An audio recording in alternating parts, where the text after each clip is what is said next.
नमस्कार। जब भी मैं सोचती हूँ कि लिटरेरी टर्म्स ड्रामा के अब मैं अपलोड करना बंद करूँ, तभी कुछ और याद आ जाता है, कुछ आपके मैसेज याद दिला देते हैं कि भाई अभी ये अभी अपलोड करना है। वैसे जो आपके सिलेबस में doctor B R Ambedkar university में थे जितने लिटरेरी टर्म्स मतलब प्रेस्क्राइब्ड जितने थे 4th यूनिट तक, वो तो मैंने ऑलरेडी अपलोड कर दिए। लेकिन कुछ और टर्म्स हैं जिनके लिए किसी भानु प्रताप बच्चे ने कहा है, मुझसे रिक्वेस्ट की है, और मुझे भी लगता है कि वो टर्म्स भी आपको जानने चाहिए, वो ज़रूरी हैं। हालांकि मैं बीच बीच में उन टर्म्स को आपको बताती रही हूँ, लेकिन अलग से मैंने उन पर वीडियो अपलोड नहीं किया है। तो चलिए देख लेते हैं वो टर्म्स। वैसे आपने सुन रखे होंगे क्योंकि मेरे मुंह से अक्सर निकलते रहते हैं वो शब्द, और मैं आपको बीच बीच में बताती भी रहती हूँ। ये जो टर्म्स हैं जिनके लिए आपने रिक्वेस्ट की है, कैथारसिस, सोलेलोकी, हेमर्टिया, ड्रामेटिक आयरनी, और कुछ और टर्म्स हैं जिनकी आपने नहीं कहा लेकिन अब मुझे लग रहा है कि आप वो भी जान लीजिए। पेरिपेशिया है, एनेग्नोर्सिस है। ये कुछ टर्म्स हैं जो अरिस्टोटल की पोइटिक्स से लिए गए हैं। पोइटिक्स वैसे मैंने पूरी अपलोड की है, लेकिन वो पोस्ट ग्रेजुएट लेवल पर प्रेस्क्राइब्ड होती है, आपके ग्रेजुएट लेवल पर नहीं होती है। तो ब्रीफली जान लीजिए। वैसे तो इन सब टर्म्स पर मैं बहुत डिटेल्ड वीडियो अपलोड करूँगी, लेकिन वक्त नहीं मिलता। कैथारसिस एक बहुत वाइड टर्म है, इस पर बहुत डिटेल्ड वीडियो बनेगी, हेमर्टिया पर बनेगी, ट्रेजिक हीरो पर बनेगी, लेकिन जब पता नहीं टाइम कब मिलेगा। खैर, आज ब्रीफली देख लीजिए। तो ये कंसेप्ट है एरिस्टोटल का। About 70 years after the death of Euripides, Aristotle defined tragedy in poetics. यानी ये एरिस्टोटल ने ट्रेजेडी को डिफाइन किया है पोइटिक्स ने यूरिपिडीज की डेथ के बाद। अकॉर्डिंग टू हिम, उसके अनुसार ट्रेजेडी देन, ये डेफिनेशन वहाँ पर दे रखी है, काफ़ी लंबी डेफिनेशन है। Tragedy then is an imitation of an action that is serious, complete and of a certain magnitude in language embellished with each kind of artistic ornament, the several kinds being found in separate parts of the play in the form of action, not of narrative, through pity and fear, affecting the proper purgation of these emotions। तो ये tragedy की definition poetics में Aristotle ने दिए रखी है, और मैं अपना यहाँ जो भी मेरे स्टूडेंट्स होते हैं पोस्ट ग्रेजुएट लेवल पर, मैं उनको ज़रूर ये रटवाती हूँ कि इसको भाई याद कर लीजिए। अक्सर पूछ ली जाती है कि अरिस्टोटल ने क्या डेफिनेशन दी है, क्योंकि ये बड़ी कॉम्प्रिहेंसिव डेफिनेशन है। आप जो डेफिनेशन लिखेंगे ट्रेजेडी की, वो क्या बताएंगे उसमें कि भाई एक ऐसा ड्रामा है जिसका एंड ट्रेजिक होता है। लेकिन ये जो डेफिनेशन है बहुत कॉम्प्रिहेंसिव है। इसके आधार पर एक बहुत लंबा क्वेश्चन आपका तैयार होता है। ये जब एक एक वर्ड इसका आप डिस्कस करने बैठते हैं ना, तो एक एक पेज में डिस्कशन होता है कम से कम, है ना। जैसे कि आप एक्शन को ही डिफाइन करेंगे, serious, complete and of a certain magnitude, इन चीज़ों को डिफाइन करेंगे। सीरियस मतलब कि कॉमिक नहीं हो सकता वो, कंप्लीट होना चाहिए। कंप्लीट का मतलब ये होता है कि उसके पहले कहने को कुछ ना हो, उसके बाद में कहने को कुछ ना रहे। और सर्टेन मैग्नीट्यूड का मतलब होता है कि ना बहुत ज़्यादा लंबा हो और ना बहुत ज़्यादा छोटा हो। एक मैग्नीट्यूड माने लेंथ होती है, एक निश्चित लंबाई होनी चाहिए। जो प्लॉट है, जो कहानी है, वो ना ज़्यादा लंबी हो ना ज़्यादा छोटी हो। इन लैंग्वेज एम्बेलिश्ड, एम्बेलिश्ड मतलब डेकोरेटेड। जो लैंग्वेज है वो सिंपल नहीं हो सकती, कॉमन लैंग्वेज नहीं हो सकती। जैसे कि वर्ड्सवर्थ का मैंने पोइटिक डिक्शन अपलोड किया था, तो उसमें वर्ड्सवर्थ ये कहता है कि भाई जो language really used by man, यानी जिसको वाकई इंसान बोलचाल में प्रयोग करते हैं, वो भाषा पोइट्री की होनी चाहिए। लेकिन अरिस्टोटल ऐसा नहीं मानता। अरिस्टोटल का कहना है इन language embellished with each kind of artistic ornament. यानी ऑर्नामेंट तो आप जानते हैं अलंकार होते हैं, फिगर्स ऑफ स्पीच जो होते हैं, फिगर्स ऑफ लैंग्वेज होते हैं, तो वो सब यूज़ होने चाहिए। उनके द्वारा लैंग्वेज डेकोरेटेड होनी चाहिए, एम्बेलिश्ड होनी चाहिए। The several kinds being found in separate parts of the play, तो ये मतलब जो उसके काइंड्स जितने भी एलिमेंट्स हैं ट्रेजेडी के, वो सेपरेट पार्ट्स में अलग अलग भागों में मिलते हैं नाटक के। In the form of action, action की फॉर्म में होती है, यानी कि जो ड्रामा है, ट्रेजेडी है, वो परफॉर्म करने के लिए होती है स्टेज पर, नॉट ऑफ नरेटिव, यानी नरेशन नहीं होता कि आप अकेले में बैठकर पढ़ लें उस ड्रामा को, इसके लिए इस पर्पज से नहीं लिखा जाता। थ्रू पिटी एंड फियर, यानी पिटी दया है, फियर भय है। ये दोनों, और ये तो इतना ज़्यादा वाइड टर्म्स हैं, जब इनको डिस्कस करेंगे हम, मैं कैथारसिस पे एक बहुत वाइड वीडियो बनाऊंगी डिटेल्ड, तब आप देखेंगे कि ये कितने अच्छे से डिस्कस किए जाएंगे। पिटी वैसे तो एक शब्द है दया, और फियर एक शब्द है भय, लेकिन पिटी कब पैदा होती है और फियर कब पैदा होता है, क्यों पैदा होता है, और इन दोनों का क्या रोल है ट्रेजेडी में, ये आप उस वीडियो में देखेंगे। लेकिन यहाँ आप इतना ही जान लीजिए कि पिटी और फियर के माध्यम से effecting the proper purgation, purgation का मतलब होता है प्यूरिफिकेशन, और ये जो कैथारसिस वर्ड है उसको परगेशन के रूप में ही ट्रांसलेट किया गया है, परगेशन ऑफ दीज इमोशंस, इन भावनाओं का। तो कहने का मतलब यह है कि एक अनवांटेड सा एलिमेंट होता है लोगों के दिल में, दिलो दिमाग में, ये दोनों जो फीलिंग्स हैं पिटी एंड फियर, ये अनवांटेड क्वालिटी में डिस्टर्ब करती हैं ह्यूमन माइंड को, ह्यूमन हार्ट को। तो थिएटर में जाकर इनको अराउज करके, इनको एक आउटलेट देकर, है ना, इनको बाहर निकलने का रास्ता देकर ह्यूमन बीइंग्स थोड़ा मतलब कि शांति का अनुभव करते हैं, ये मानना है एरिस्टोटल का। To understand the definition of tragedy, यानी डेफिनेशन को समझने के लिए ट्रेजेडी की, we should understand the structure of tragedy, हमें ट्रेजेडी के स्ट्रक्चर को समझना होगा। That is the 6 constituent of tragedy, ये भी आपको याद रखना है। They are plot, character, diction, thought, spectacle, song. ये मैंने बहुत बार आपको रटवाया है, फिर से रट लीजिए इसको, और इसी सीक्वेंस में रट लीजिए इनको, plot, character, diction, thought, spectacle, song. 5-6 बार ऐसे ही बोलेंगे आप तो ये आपको रट जाएंगे। 6 एलिमेंट्स हैं ये ट्रेजेडी के, इनको पक्का याद कर लीजिए, plot, character, diction, thought, spectacle, song. 5-6 बार बोलते जाइए, अभी रट जाएंगे। एक टर्म है इमिटेशन, और जिसको कि अरिस्टोटल ने जो नाम दिया है, और वो जो ग्रीक भाषा में ये टर्म है वो माइमेसिस कहलाता है ना, ये भी आपको जानना ज़रूरी है। Firstly Plato use the term mimesis, तो ये जो माइमेसिस वर्ड है पहले प्लेटो ने प्रयोग किया था, which is use by Aristotle further in poetics, जो कि बाद में अरिस्टोटल के द्वारा प्रयोग किया गया पोइटिक्स में। प्लेटो ने जो यूज़ किया था वो थोड़े से डेरोगेटरी सेंस में यूज़ किया था, मतलब कि इंसल्टिंग सेंस में यूज़ किया था। प्लेटो का मानना था कि जो पोइट्स हैं वो इमिटेटर्स हैं, मतलब कॉपियर्स हैं, लायर्स हैं, झूठ बोलते हैं, लोगों की भावनाओं को भड़काते हैं। प्लेटो का कहना था कि poetry feeds and waters the patience, और जो जैसे प्लेटो ने एक बुक लिखी है रिपब्लिक, वो अक्सर सिलेबस में एमए में रहती है, आप लोगों को तो अभी पढ़ने को नहीं मिलेगी। तो वहाँ पर भी प्लेटो का कहना है कि एक जो आइडियल रिपब्लिक है उसमें पोइट्स नहीं होने चाहिए, उनको बैनिश करने का उसका इरादा है कि भाई पोइट्स जब पोइम सुनाते हैं तो वो सोल्जर्स को इमोशनली वीक बना देते हैं, और जो सोल्जर्स इमोशनली वीक होंगे वो रिपब्लिक की रक्षा कैसे कर पाएंगे, है ना। आइडियल रिपब्लिक को डिफेंस चाहिए ना, एक मजबूत डिफेंस चाहिए। उस वक्त जो वहाँ सिटी स्टेट्स थे यूनान में, वो आपस में लड़ते रहते थे, तो एक मजबूत आर्मी चाहिए, और इसके लिए वहाँ पर पोइट्स नहीं होने चाहिए। ये फिर कभी डिस्कस करूँगी, माइमेसिस पर अलग से वीडियो बनाऊँगी तब बताऊँगी आपको। तो पोइट ने ये प्लेटो ने पहले ये टर्म यूज़ किया माइमेसिस, और फर्दर फिर पोइटिक्स में अरिस्टोटल ने यूज़ किया है। The instinct of imitation is implanted in man from childhood. तो ये कहना है एरिस्टोटल का कि जो इंस्टिंक्ट है, ये जो प्रवृत्ति है इमिटेशन की, नकल करने की, वो बचपन से ही पैदाइशी होती है इंसान के अंदर। आप घर में अपने छोटे बच्चों को देखिए तो वो सबकी नकल उतारते हैं, है ना। हम जैसा बोलेंगे वो हमारे पीछे पीछे वैसा ही रिपीट करेंगे, दोहराएंगे। तो ये इमिटेशन की टेंडेंसी होती है। It is a human instinct, ये एक मानवीय प्रवृत्ति है।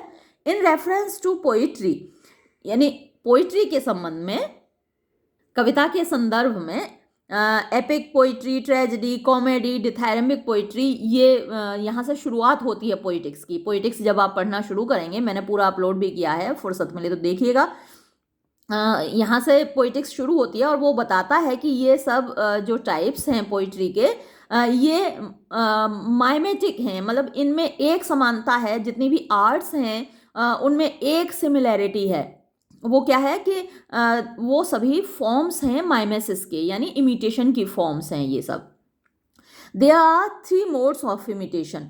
और लेकिन सारी आर्ट्स क्या है, डिफरेंट होती हैं एक दूसरे से। वो किस आधार पर? मीडियम, ऑब्जेक्ट और मैनर के आधार पर। यानी 3 चीज़ें हैं जो उनको अलग करती हैं। मीडियम मतलब माध्यम अलग होता है, ऑब्जेक्ट माने जिन चीज़ों को इमिटेट किया जाता है वो अलग होते हैं, एंड द मैनर और तरीका अलग होता है। Diction and song constitute the medium of imitation. जो डिक्शन है यानी जो लैंग्वेज है, सिलेक्शन ऑफ वर्ड्स है, एंड सॉन्ग और जो गीत है, constitute the medium of imitation, ये माध्यम है इमिटेशन के। स्पेक्टिकल कंस्टिट्यूट्स द मैनर, जो स्पेक्टिकल है वो मैनर है, तरीका है। Plot, character and thought form objects of tragedy. Plot, character और थॉट ये ऑब्जेक्ट्स हैं ट्रेजेडी के। ये जो 6 एलिमेंट्स हैं इनके मतलब तो आपको मालूम ही है ना। जैसे प्लॉट का मतलब आपको मालूम है, सीक्वेंस ऑफ इंसिडेंट्स होता है। कैरेक्टर का हालांकि एरिस्टोटल ने जो वहाँ इंटरप्रिटेशन किया है थोड़ा अलग है। कैरेक्टर आप तो पात्र जानते हैं ना कि जो ड्रामा के पात्र होते हैं वो कैरेक्टर कहलाते हैं। लेकिन एरिस्टोटल के संदर्भ में जब हम कैरेक्टर को पढ़ेंगे थोड़ा सा अलग होगा वहाँ पर। वो जब वीडियो में अपलोड करूँगी तब आप जानेंगे। डिक्शन सिलेक्शन ऑफ लैंग्वेज होता है। थॉट तो विचार होते हैं। स्पेक्टिकल जो सामने दृश्य होता है, सीनरी होती है। अच्छा, आपको दिख तो रहा नहीं होगा, मैं बोले जा रही हूँ। चलिए, ये सामने दिख रहा है ना। और सॉन्ग तो आप जानते ही हैं, गीत होता है। तो ये सारे टर्म्स हैं। चलिए थोड़ा आगे बढ़ते हैं। प्लॉट के बारे में थोड़ा सा जान लीजिए। ये हालांकि नहीं है जो डॉक्टर बी.आर. अम्बेडकर यूनिवर्सिटी के ग्रेजुएशन में, लेकिन प्लॉट के बारे में मैं पहले भी बता चुकी हूँ और यहाँ भी जान लीजिए। Tragedy is an imitation of a serious action. तो ट्रेजेडी एक इमिटेशन है सीरियस एक्शन की, यानी गंभीर जो प्लॉट है उसकी। And thought and character are 2 natural causes from which action springs out. और जो थॉट और कैरेक्टर हैं वो 2 स्वाभाविक कारण हैं या स्वाभाविक सोर्सेज हैं, स्रोत हैं, from which action springs up, जहाँ से एक्शन निकलता है, जहाँ से कहानी निकलती है। Plot is the arrangement of incidents. अब प्लॉट क्या है? अरेंजमेंट ऑफ इंसिडेंट्स है, ये जान लीजिए आप। Which imitates the action of a character, जो एक कैरेक्टर के एक्शन को इमिटेट करता है। We should remember here that tragedy is an imitation of an action, not of man. तो हमें ये याद रखना है कि मनुष्यों का इमिटेशन नहीं है, यानी किसी एक व्यक्ति का इमिटेशन नहीं है ट्रेजेडी, बल्कि एक एक्शन का इमिटेशन है। But of an action end of life. जीवन का इमिटेशन है, एक्शन का इमिटेशन है। इट मीन्स, इसका मतलब है the instincts and the incidents and the plot. जो घटनाएं हैं और जो प्लॉट है, कहानी है, आर एंड ऑफ ट्रेजेडी। वो ट्रेजेडी के एंड का मतलब यहाँ अंत नहीं होता, एंड का मतलब होता है टारगेट, पर्पस, उद्देश्य। दैट इज वाई, यही वजह है। अरिस्टोटल कहता है the plot then is the first principle, कि जो प्लॉट है वो पहला सिद्धांत है। And as it were the soul of tragedy, और जैसा कि मैंने कहा है वो ट्रेजेडी की आत्मा है। Character holds the second place, दूसरा स्थान कैरेक्टर का है। तो ये बहुत इंपॉर्टेंट बात है, मैं आपके लिए अंडरलाइन भी कर दे रही हूँ, और आप भी इसको याद रखिए कि ये क्वेश्चन अक्सर पूछ लिया जाता है कि according to Aristotle what is the soul of tragedy, है ना। तो plot is the soul of tragedy. और ये भी पूछ लिया जाता है कि according to Aristotle which element of tragedy holds the second place. तो आपको ये भी याद रखना है कि प्लॉट के बाद जो दूसरा नंबर आता है वो कैरेक्टर का आता है।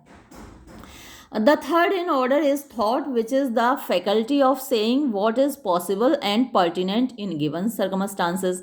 तीसरा नंबर थॉट का आता है, और ये क्या है? थॉट फैकल्टी है, मीन्स एबिलिटी है, कैपेसिटी है, क्षमता है ऑफ सेइंग, कहने की, व्हाट इज पॉसिबल, जो चीज़ संभव है, एंड पर्टिनेंट, और जो प्रासंगिक है यानी रेलिवेंट है, इन द गिवन सर्कमस्टांसेस, दी हुई परिस्थितियों में। जो आपके सामने सर्कमस्टांसेस हैं, परिस्थितियां हैं, उसमें क्या कहना चाहिए, ये कैपेसिटी थॉट कहलाती है। फिर है plots are of 2 types. Plots 2 प्रकार के होते हैं, सिंपल एंड कॉम्प्लेक्स, यानी साधारण और जटिल। In simple plot, the change of fortune takes place without reversal of the situation and without recognition. ये बहुत ही important terms हैं, पेरिपेशिया और एनेग्नोसिस। इनको आप लिख लीजिए, मार्क कर लीजिए, इन पर भी क्वेश्चन पूछा जाता है कि जो सिंपल प्लॉट है उसमें ये दो चीज़ें गायब रहती हैं, यानी घटनाएं सीधी सीधी चलती जाती हैं कि भाई एक बंदा पैदा हुआ, पढ़ा लिखा, बड़ा हुआ, शादी हुई, बच्चे हुए, और फिर वो बूढ़ा हुआ और मर गया, है ना, सीधे सीधे चलती गई। कोई कॉम्प्लेक्सिटी उसकी लाइफ में नहीं आई, सीधी कहानी शुरू हुई और ख़त्म हो गई। लेकिन जो कॉम्प्लेक्स प्लॉट होता है उसमें ये दो चीज़ें होती हैं। रिवर्सल ऑफ सिचुएशन, यानी बेचारा सीधा सीधा प्रोग्रेस हो रही है, अच्छी खासी लाइफ चल रही है, लेकिन अचानक से तूफान आ जाता है और जो राजा था अचानक रंक बन जाता है। ऐसा तूफान आता है उसकी ज़िंदगी में, है ना। और ये जो एनाग्नोसिस है ये एक रिकग्निशन होता है, यानी कि कुछ ऐसा रहस्य होता है, मिस्ट्री होती है जो अभी तक नहीं मालूम थी, कोई ऐसी सच्चाई होती है जो अभी तक नहीं मालूम थी लेकिन अचानक से पता चल जाती है, और वो जो सच्चाई पता चलती है वो तूफान खड़ा कर देती है। अच्छी खासी शांति प्रिय जिंदगी चल रही है लेकिन कोई ऐसी सच्चाई पता चल गई और तूफान खड़ा हो गया, तो रिवर्सल ऑफ सिचुएशन वहाँ से शुरू हो गया, है ना। सीधी सीधी जिंदगी चल रही है आराम से, लेकिन एक सच्चाई पता चल गई, जो रहस्य छिपा हुआ था, पर्दा पड़ा हुआ था उस पर, वो पता चल गया और तूफान खड़ा हो गया। तो ये दो चीज़ें क्या बनाती हैं, प्लॉट को कॉम्प्लेक्स बनाती हैं। जटिल जो प्लॉट है, जटिल कहानी में ये दो चीज़ें ज़रूर होती हैं। इन कॉम्प्लेक्स एक्शन, यानी जटिल कहानी में द चेंज ऑफ फॉर्च्यून, यानी भाग्य का परिवर्तन टेक्स प्लेस होता है बाय रिवर्सल और रिकग्निशन, यानी रिवर्सल के द्वारा परिस्थितियों का एकदम टर्न हो जाना, मुड़ जाना, और रिकग्निशन यानी पहचान के द्वारा, और बाय बोथ या फिर दोनों के द्वारा। कभी रिवर्सल होता है, कभी ऐसा होता है रिकग्निशन होता है, और कभी दोनों चीज़ें होती हैं। वैसे ज़्यादातर फिर दोनों ही चीज़ें होती हैं। जब कोई रहस्य खुलेगा तो तूफान तो खड़ा होगा ना, रिवर्सल ऑफ सिचुएशन तो होगा ही ना।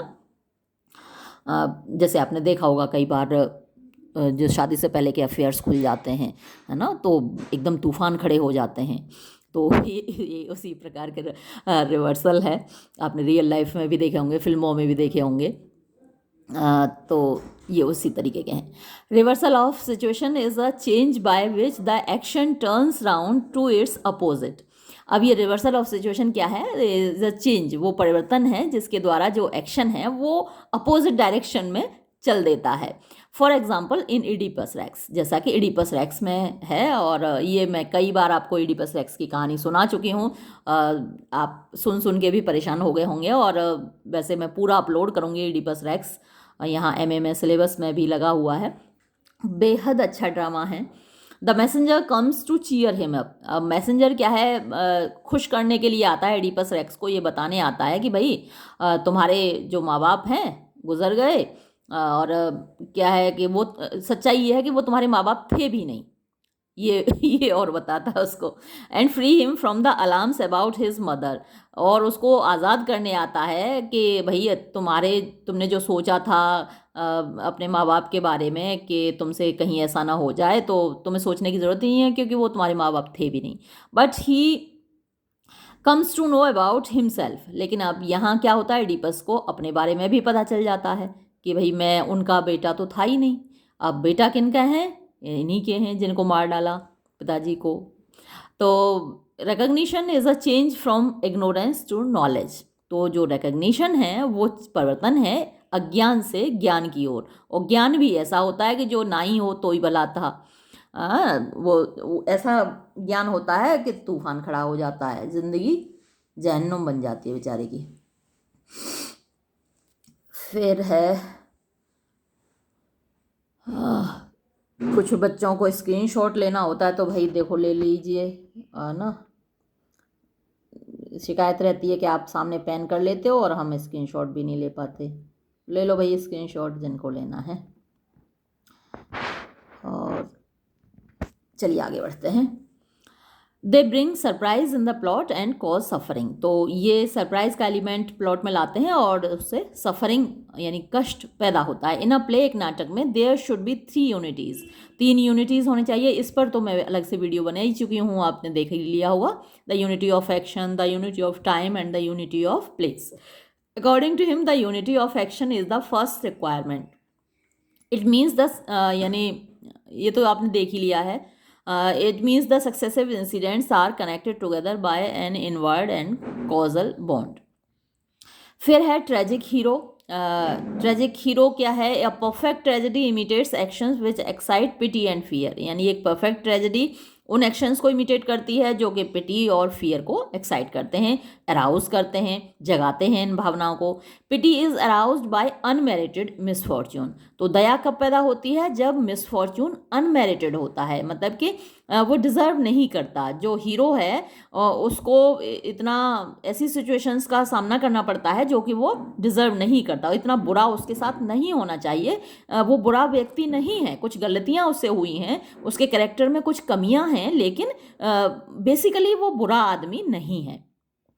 और fear by the misfortune of a man like us ourselves. और डर कब पैदा होता है? जब हमारे जैसा कोई बंदा कष्ट पा रहा होता है। अब जो हीरो है या हीरोइन है वो हमारे जैसे हैं, यानी हमारी तरह इंसान हैं। जैसे हमारे कैरेक्टर में कुछ कमियां होती हैं, वैसे ही हीरो और हीरोइन के कैरेक्टर में कुछ कमियां हैं, उससे भी कुछ गलतियां होती हैं और हम लोगों से भी कुछ गलतियां होती हैं रियल लाइफ में।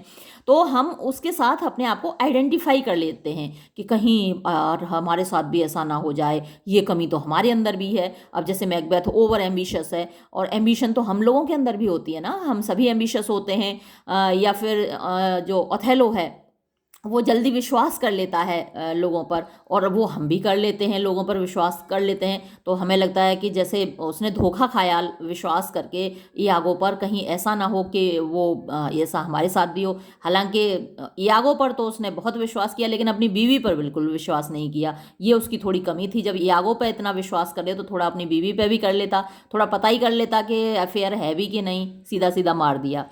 तो ये कमियां हैं, इस तरीके की होती हैं ह्यूमन बीइंग्स में।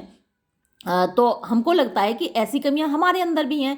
तो जो हीरो या हीरोइन के साथ ट्रेजेडी हो रही है, कहीं हमारे साथ भी ना हो, तो ये जो भावना है वो डर पैदा करती है, फियर पैदा करती है। The tragic hero can be a man who has 3 following characteristics. तो जो ट्रेजिक हीरो है वो एक ऐसा आदमी होगा जिसमें ये 3 चीज़ें होंगी।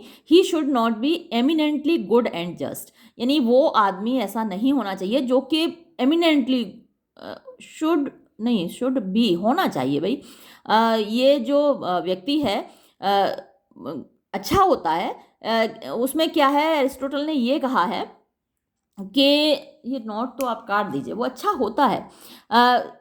एरिस्टोटल ने ये कहा है कि वो एक सेंटली पर्सन नहीं होना चाहिए, ऐसा व्यक्ति नहीं होना चाहिए जिसमें कोई कमी ही ना हो, जो बहुत ज़्यादा अच्छा हो, बहुत ज़्यादा अच्छा हो। तो जो बहुत ज़्यादा अच्छा है वो आदमी जब सफ़र करता है ना, तो हम क्या है, शॉक्ड रह जाते हैं, हमें धक्का लगता है, पिटी और फियर पैदा नहीं होते। ये मैं बाद में ट्रेजिक हीरो पर अलग से वीडियो बनाऊंगी, तब आप उसको में देखेंगे। तो वो ये कहता है कि भाई बहुत ज़्यादा सेंटली जो पर्सन है, एकदम संत महात्मा, बिल्कुल बेचारे में कोई कमी नहीं है किसी प्रकार की, वो जब सफ़र करता है तो पिटी फियर पैदा नहीं होते। जबकि अरिस्टोटल का कहना है कि पिटी और फियर पैदा होने चाहिए।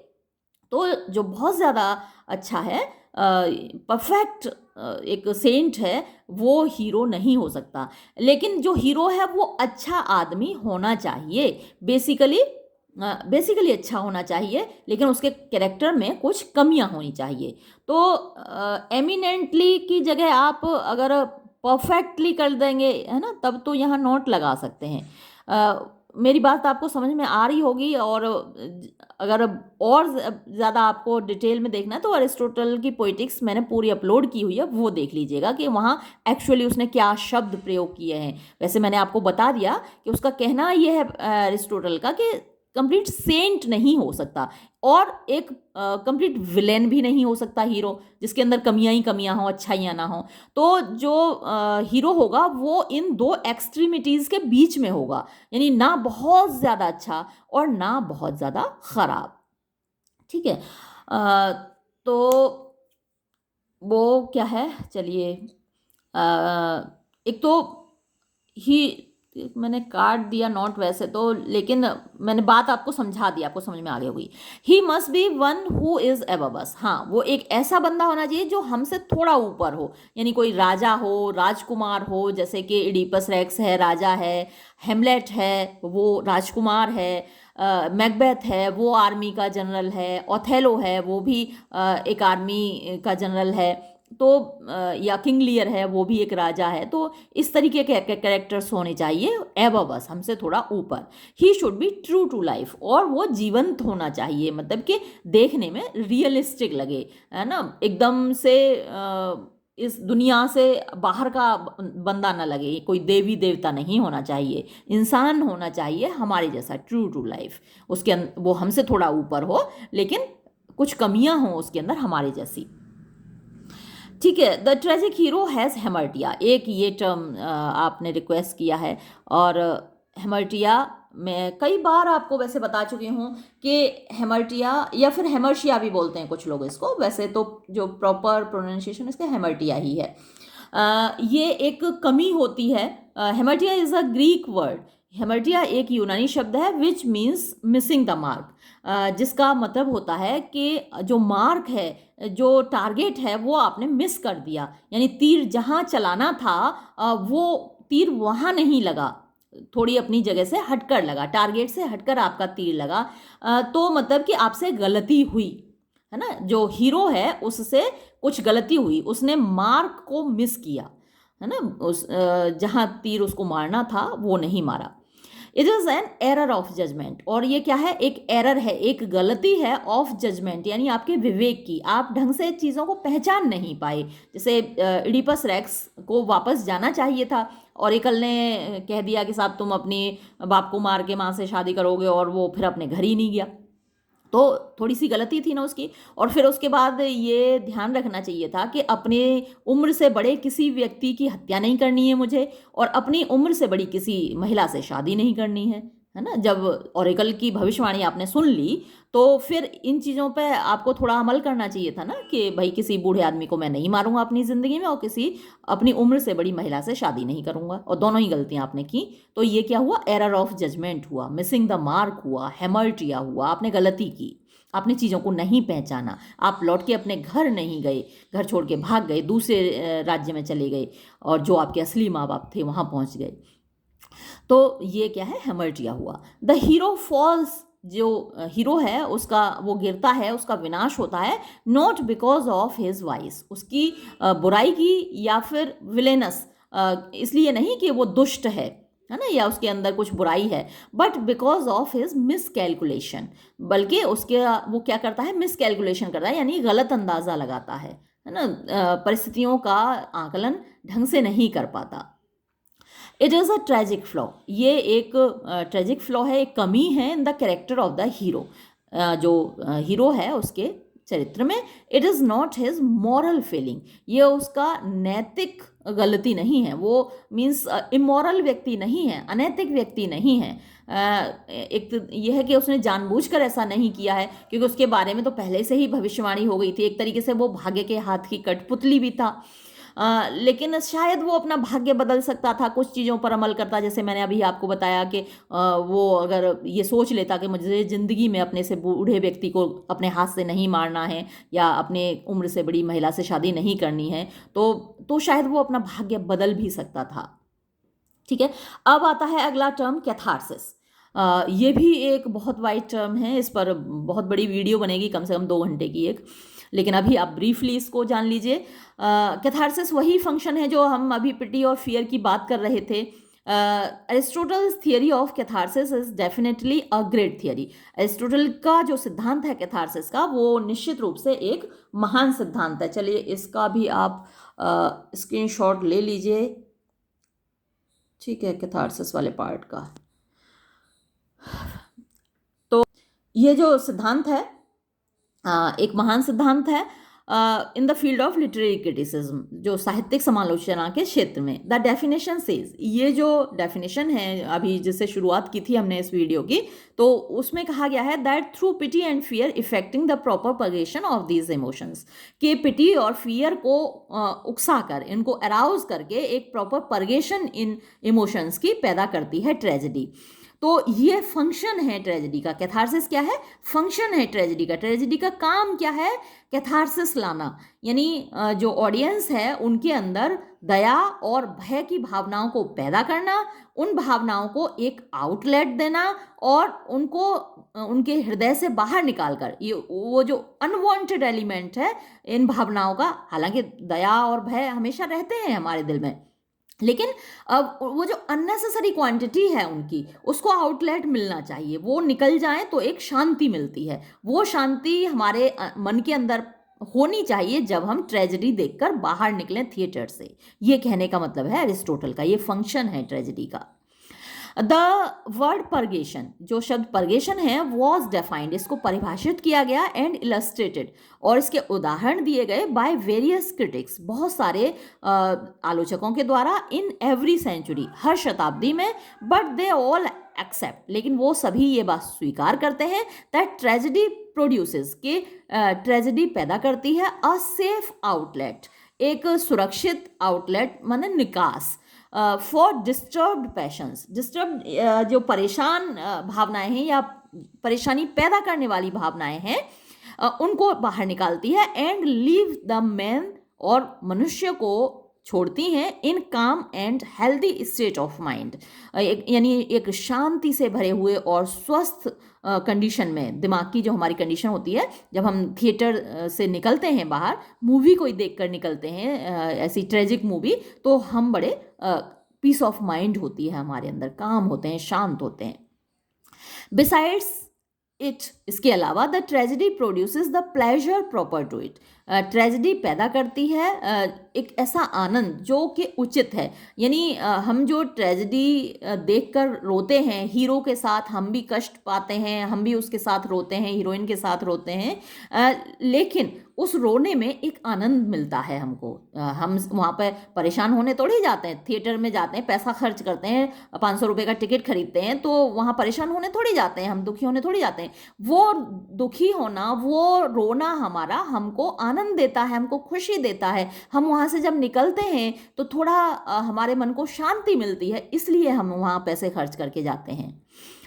हेंस, अतः वी कैन से, हम कह सकते हैं that tragedy imitates serious action, कि ट्रेजेडी सीरियस एक्शन को इमिटेट करती है, which has a beginning, middle and an end, जो कि जिसकी एक शुरुआत होती है, एक मिडिल मध्य होता है, एक एंड होता है, ऑफ अ सर्टेन मैग्नीट्यूड। ये मैं पहले ही आपको बता चुकी कि वो जो प्लॉट होता है एक सर्टेन मैग्नीट्यूड, एक निश्चित लंबाई का होता है, ना बहुत ज़्यादा छोटा ना बहुत ज़्यादा बड़ा, means that the length which can be easily embraced by the memory, तो वो कहानी इतनी लंबी होती है कि हमारी मेमोरी में आसानी से बनी रहे।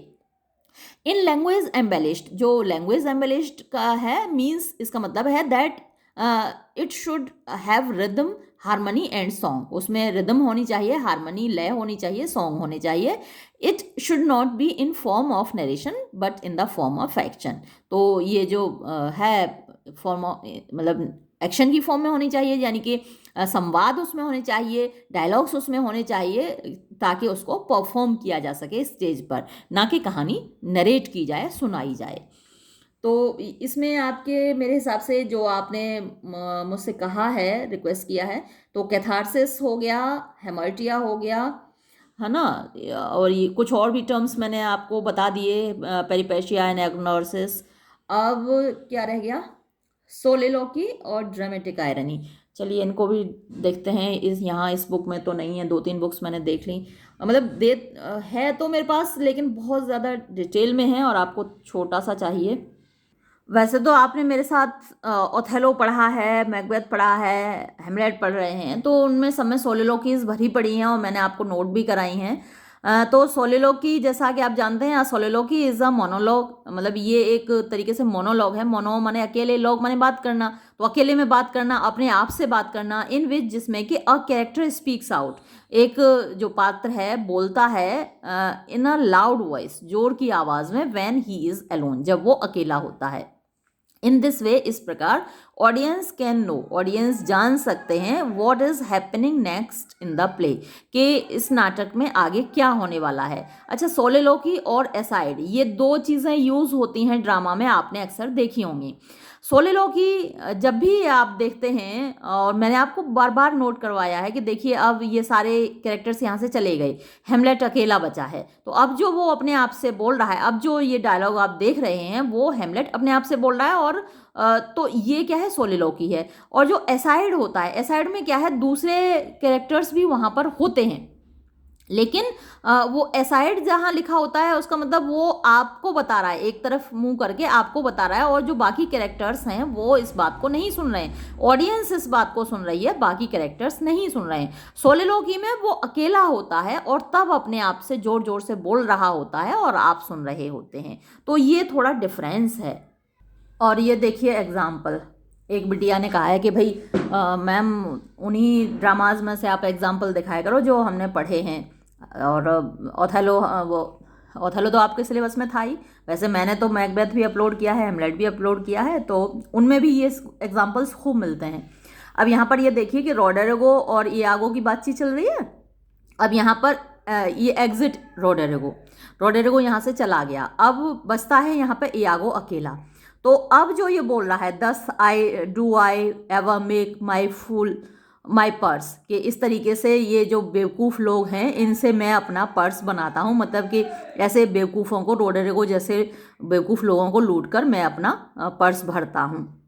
तो ये जो पूरा डायलॉग है, काफ़ी लंबा डायलॉग है, ये एक्ट फर्स्ट सीन थर्ड में है ना, लास्ट है जहाँ सीन ख़त्म होता है, सीन थर्ड एक्ट फर्स्ट का, तो उसमें ये डायलॉग है इयागो का, जो कि सोलिलोकी है, सोलिलोकी का एक अच्छा एग्जाम्पल है।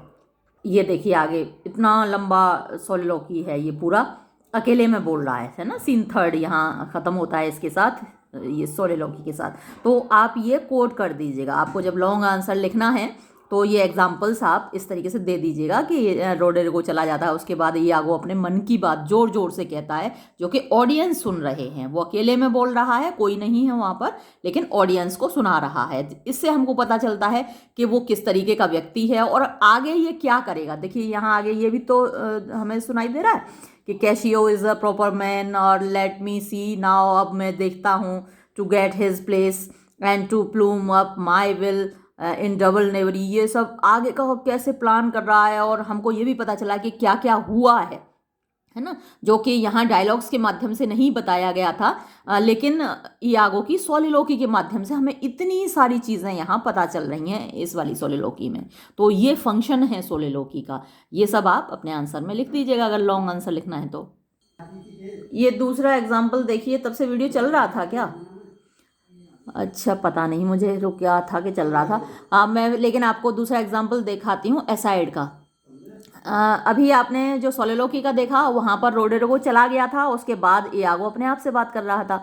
अब ये देखिए यहाँ पर इयागो है, डेस्डिमोना है, कैशियो है, ये तीनों लोग यहाँ पर बातचीत कर रहे हैं, लेकिन ये जो एसाइड है ये इनकी प्रेजेंस में ही बोला गया है ना, डेस्डिमोना और कैशियो ये दोनों भी हैं, और उनकी प्रेजेंस में इयागो अपने आप से बात कर रहा है, यानी एक तरफ को मुंह करके बात कर रहा है, और ये बात आपको बता रहा है वो, है ना। डेस्डिमोना को और कैशियो को ये सुनाई नहीं दे रहा है, ये मान के चलते हैं, और इसीलिए यहाँ एसाइड लिखा हुआ है। इसका मतलब ये है कि ये बात सिर्फ ऑडियंस को सुनाई दे रही है, कैशियो और डेस्डिमोना को सुनाई नहीं दे रही है। ही टेक्स हर बाय पाम, देखो उसने उसका हाथ पकड़ लिया है, वेल सेड विस्पर, हाँ देखो फुसफुसा के बात कर रहा है। तो ये सब चीज़ें इनकी प्रेजेंस में होती हैं। तो ये डिफरेंस है सोलिलोकी में और एसाइड में। तो आप यहाँ एसाइड का एग्जाम्पल भी वहाँ दे सकते हैं। एसाइड पर भी क्वेश्चन आपका आ सकता है, तो दोनों में डिफरेंस आप बता दीजिएगा कि एसाइड और सोलिलोकी में क्या डिफरेंस है, और एग्जाम्पल देकर बता दीजिएगा। ऐसे आपके और बहुत सारे एग्जाम्पल्स मिल जाएंगे, और शेक्सपियर के ड्रामाज में तो भरमार है सोलिलोकीज की और एसाइड की। ठीक है। अब चलिए आयरनी यहाँ देख लेते हैं, एक और बुक में मिला। Statement that appears to be praise but is really condemnation, जैसे कि ब्रूटस का था, Brutus is an honourable man, ये लिया गया है जूलियस सीजर से। तो आयरनी कई बार वैसे मैंने आपको बताई है, ड्रामा पढ़ते वक्त बताई है, बहुत सारी आयरनिकल सिचुएशंस मैंने आपको दिखाई थी। मैकबेथ में जब मर्डर कर रहे होते हैं, डंकन का मर्डर करके लेडी मैकबेथ कहती है कि चलो भाई हाथ धो लेते हैं थोड़े से पानी से, हमारा पाप हमारा अपराध धुल गया, मर्डर करना कितना आसान है। तो वहाँ पर ड्रामेटिक आयरनी है, क्योंकि मर्डर करना इतना आसान नहीं है, भले ही आपने किसी को नहीं मालूम चलने दिया, लेकिन आपके कॉन्शियस ने तो देखा, अंतरात्मा ने तो देखा, और बाद में जो हुआ, परिणति हुई, जिस तरीके से स्लीप वॉकिंग सीन में लेडी मैकबेथ चिल्लाती फिरती है कि इन हाथों में खून की बदबू आ रही है और ये दाग कभी नहीं मिटेंगे, तो वो आयरनी का बहुत ही अच्छा एग्जाम्पल था। तो यहाँ ये जो एग्जाम्पल है ब्रूटस एंड ऑनरेबल मैन, ये जूलियस सीजर से लिया गया है। मार्क एंटनी ब्रूटस की तारीफ कर रहा है कि भाई ब्रूटस तो एक सम्मानित व्यक्ति है, जबकि उसका कहने का मतलब ये है कि वो एक कॉन्स्पिरेटर है, और अगर वो इन लोगों के साथ ना होता तो जूलियस सीजर मरता नहीं, उसकी हत्या नहीं होती। तो वास्तव में वो सम्मानित व्यक्ति नहीं है, कह कुछ और रहा है, उसका मतलब कुछ और है। तो एक ऐसा स्टेटमेंट जो कि तारीफ, देखने में तारीफ लगता है, लेकिन वास्तव में वो कंडेमनेशन यानी कि आलोचना होती है। Verbal irony occurs when a word or expression in context means something different. तो ये एक वर्बल आयरनी का ही एग्जाम्पल है, ये जो ब्रूटस को एन ऑनरेबल मैन कहा जा रहा है, वर्बल आयरनी का ही एग्जाम्पल है। यूजुअली द अपोजिट ऑफ, ये अपोजिट ही है इसका मतलब, what it appears to mean when the intended meaning is harshly critical और satiric, verbal irony becomes sarcasm. तो ये एक सार्काज्म भी है, यानी एक तरीके से व्यंग है कि भाई वो तो बड़े सम्मानित आदमी हैं। हम अक्सर कहते हैं कि भाई वो अच्छा फला नेताजी, अरे भाई वो तो बड़े ईमानदार हैं, तो हम ईमानदार जब उनको कह रहे होते हैं तो हमारा मतलब होता है कि वो बड़े करप्ट हैं। तो ये सार्काज्म होता है, वर्बल आयरनी होती है। Situational irony occurs when the character's actions have an opposite effect। अब सिचुएशनल आयरनी तब होती है जब कैरेक्टर के जो एक्शंस हैं, काम हैं, उनका प्रभाव एकदम अपोजिट पड़ता है, एकदम विपरीत होता है फ्रॉम व्हाट वाज इंटेंडेड, जो उसका इरादा था। जैसे मैंने अभी अभी आपको एडिपस रेक्स का एग्जांपल दिया। और lead to a reversal of expectation, यानी वो जो ले जाते हैं, रिवर्सल माने उल्टा होता है, एक्सपेक्टेशन उम्मीद, और अनएक्सपेक्टेड यानी अनएक्सपेक्टेड चीज़ों की ओर ले जाते हैं। तो एडिपस रेक्स को ओरेकल ने कहा कि भाई तुम अपने बाप को मारोगे, माँ से शादी करोगे। तो अब वो वहाँ से भागा कि मैं घर लौट के ही नहीं जाऊँगा, तो बाप को मारने का सवाल ही नहीं उठता, माँ और माँ से शादी करने का सवाल ही नहीं उठता, मैं उन लोगों के पास लौट कर जाऊँगा ही नहीं। तो ये क्या था उसका, ये यहाँ पर सिचुएशनल आयरनी थी। और ये जो सिचुएशनल आयरनी होती है, अभी आप आगे पढ़ेंगे कि ये कॉस्मिक आयरनी या आयरनी ऑफ फेट का ही एक नतीजा होता है, मतलब एक दूसरे से मिलती जुलती हैं। कि बेचारा भाग कर गया वहाँ से कि मैं अपने मम्मी पापा, मतलब अपने पेरेंट्स के पास जाऊँगा ही नहीं, और जहाँ भाग कर गया वो उसके रियल माँ बाप थे, और जाते ही पहले अपने बाप को मारा और जाते ही फिर माँ से शादी कर ली। तो ये क्या था, ये सिचुएशनल आर्मी थी। Dramatic irony occurs when there is a gap between what an audience knows and what a character believes। तो ये ड्रामेटिक आयरनी का एग्जाम्पल मैं आपको दे चुकी हूँ मैकबेथ का। अभी ओथेलो में भी चलिए देखती हूँ, खोल कर दिखाती हूँ। जैसे मैंने अभी आपको ओथेलो से एसाइड और सोलिलोकी के एग्जाम्पल दिखाए थे। ड्रामेटिक आयरनी के बहुत सारे एग्जाम्पल्स हैं, तो मैं अभी ओथेलो से दिखाऊंगी आपको। When this occurs in a tragedy, dramatic irony is sometimes called tragic irony. तो जब ये ट्रेजेडी में होती है आयरनी तो इसको ट्रेजिक आयरनी बोलते हैं। बहुत अच्छा एग्जाम्पल अभी मैं आपको दिखाने वाली हूँ ओथेलो से ही। कॉस्मिक आयरनी, अब जैसा मैंने अभी आपको बताया था कि जो कॉस्मिक आयरनी है वो सिचुएशनल आयरनी ही होती है एक तरीके से, कि are sometimes use to refer to situations in which situational irony is the result of fate, chance और द गॉड्स और some other super human force और एंटिटी। तो ये क्या है, जो cosmic irony, irony of fate और सिचुएशनल आर्मी, ये एक दूसरे से जुड़ी हुई हैं। तो ये फेट, आयरनी ऑफ फेट का ही परिणाम होती है सिचुएशनल आर्मी। अक्सर ड्रामा में ऐसा होता है। देखिए कितना अच्छा एग्जाम्पल है ये ओथेलो में। ये एक्ट 3 सीन 4 में है। एमिलिया कह रही है डेस्डिमोना से कि भाई तुम्हारे पति क्या जेलस नहीं हैं, मतलब क्या तुम पे शक नहीं करते, क्योंकि ज़्यादातर पति ऐसे होते हैं कि वो जेलस होते हैं, उनकी बीवी किसी और से बात कर ले, उनकी बीवी से कोई और बंदा बात कर ले, ज़रा देख भी ले, या उनकी बीवी किसी की तरफ देख ले तो बड़ा जेलस फील करते हैं कि भाई क्यों, ये कौन था, किससे बात कर रही थी, कौन था ये तुम्हारी तरफ देख रहा था। तो एमिलिया कह रही है कि इज़ ही नॉट जेलस, क्या तुम्हारे पति बिल्कुल जेलस नहीं है, ईर्ष्यालु नहीं है। तो डेस्डिमोना कहती है हु ही, अरे वो ना जी, वो तो बिल्कुल नहीं है। I think the sun where he was born drew all such humours from him. मुझे लगता है कि जहाँ वो पैदा हुए थे उस जगह सूरज इतना ज़्यादा चमकता है, क्योंकि काले रंग का है ना वो, जो ओथेलो है उसका सांवला रंग है, तो वहाँ सूरज इतना ज़्यादा चमकता था कि ऐसे सारे ह्यूमर्स उसने खींच लिए। यानी इतनी तेज़ गर्मी थी कि जो शक करने वाले, जेलस होने वाले जो ह्यूमर्स हैं वो सब सूरज ने सुखा दिए, उससे खींच लिए। तो शक जैसी कोई चीज़, जेलसी जैसी कोई चीज़ मेरे पति के अंदर नहीं है। अब इतने में वो पतिदेव आ ही जाते हैं और उसके बाद कितना बुरा वो व्यवहार करता है वो आगे आपने देखा ही होगा। और ओथेलो, अच्छा देखिए एसाइड का एक एग्जाम्पल और मिल गया यहाँ पर। ओथेलो एसाइड एक तरफ मुंह करके कहता है ओ हार्शनेस टू डिसेंबल, यानी कितना मतलब मुश्किल है, कि कितना कठोर है, कितना मुश्किल है कि जो जैसा नहीं है वैसा दिखाना।